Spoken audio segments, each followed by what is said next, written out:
this episode of Sustainable Life, we take a look at how the hotel industry is going green, a new concept for reducing landfill waste, and green home building.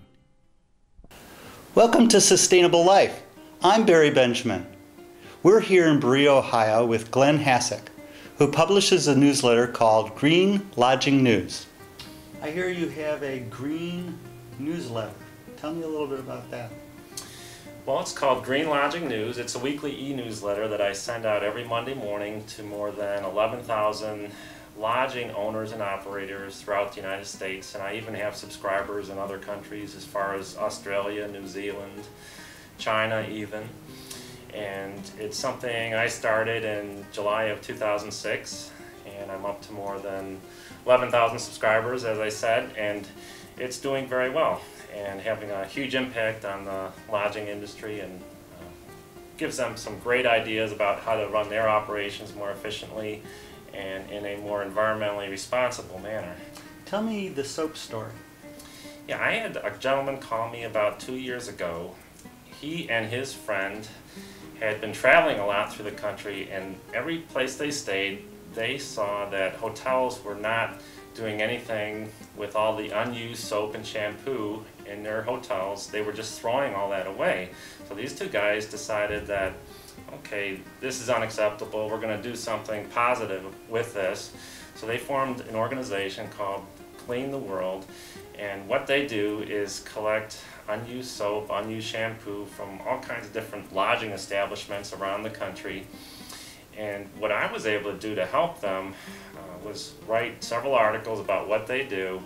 And what they told me is that as a result of me doing that, they all of a sudden were flooded with donations, unused soap, shampoo, etc. And what they were ultimately able to do with that is take it to Haiti and by the ton donate this unused soap and shampoo. And there's actually a video on YouTube about it that shows 10,000 people, believe it or not, showing up just to have a chance at getting a bar of soap. And it's something we just take for granted, and it's amazing to think about, especially given what recently happened in that country. Glenn, what do you see happening in the future, not only for your newsletter, but in the industry in general? Well, I see a continuation, an actual explosion, if you will, of interest in green lodging, running businesses in a green fashion, which translate into a more profitable operation, more environmentally responsible operation, and ultimately in a transformation of how the industry is run, not only from the way reservations are made, but to the transportation industry, automobiles, airlines, what the actual in-hotel experience is like from the moment a guest walks in the hotel door to the moment he leaves. Reducing that entire life cycle or business cycle impact is what the industry is going to be concentrating on in the coming years. And I don't see any let up at all in interest in this approach to business. It's a much more smarter way of doing business, and any type of business person latches on to that type of thinking. Yeah, the name of my website is Green Lodging News, and it can be found on the internet at www.greenlodgingnews.com. And my favorite part of the website is the news and features section. The reason being, it's where I get to write in all kinds of detail about all the great things the industry is doing in regard to sustainability, saving energy, investing in new products and technologies. And I get to write about some of the coolest people in the industry, those who are taking a leadership position and helping to transform the industry to one that is more sustainable. And we're back for another Pro Con. I'm Todd V. I'm Brett. So we're going to get into green lodging news. Green lodging news. He's got a great vision here. What's your issue? Well, it's a good concept. I mean, anytime you're taking the idea of all of this waste and doing something else with it, it's a pretty good idea. Okay. I think for something like this, you take all of this soap that people accumulate, and package it up and drive it over here and ship it over there, and soap's biodegradable in the first place. So he's going through all of these exercises, and nobody even knows if he's really reducing any carbon footprints anywhere. It's a lot of work for any good? I don't know. Well, I mean, there's something to be said for that. I mean, I get what you're saying as far as having these things shipped somewhere, but the fact is those people were in need. You know what they were talking about. They are in need. So he's just collecting up stuff that's just being disposed. Whether or not it's a landfill issue, just being disposed, that can be redistributed to somebody else who could use it.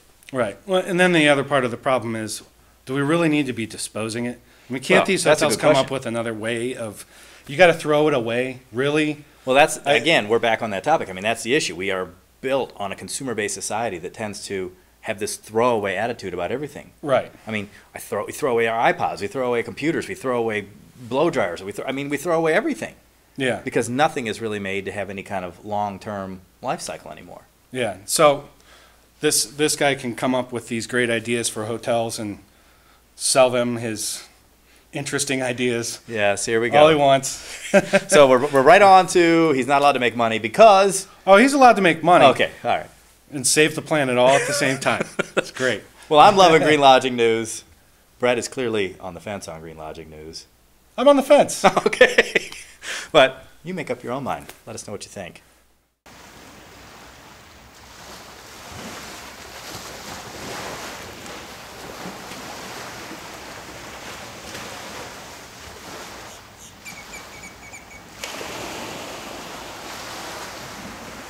I'm Barry Benjamin. This is Sustainable Life.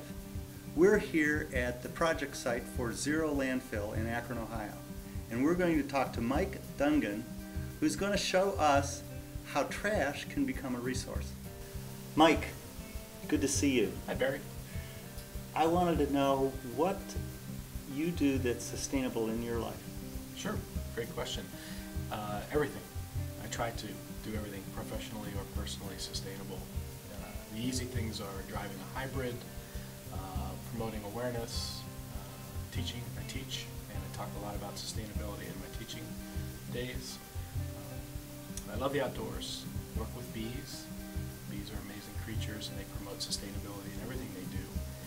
And the work I do in the community, whether it's Zero Landfill or with Bee Dance, tells a sustainability story through action. Wow, that sounds amazing. I heard about this company called Zero Landfill. What's that? Zero Landfill is a community project that we started in Cleveland 5 years ago, and it was a way to educate the community on the difference between upcycling and recycling. And what we were doing was pulling items out of the waste stream of the construction industry and merchandising those same materials for other audiences such as artists, arts educators. These are audiences that are looking for these materials to support their creative process, and we basically took one industry who were throwing the same items away, diverted the materials, and gave them back to the community through a Zero Landfill project. Mike, what is this about a bees dance, and how does, and could we see an example of that? Sure. Bee Dance is a technology that mimics honeybee behavior. And one of the key things that honeybees do that no other organism does, they do a very sophisticated dance when they locate a resource in their little economy. So if they find food, shelter, or water, the scout bee will come back and inside the hive do a very specific dance of wiggles, turns, angles, and speed that communicates to the other bees the exact location of those resources.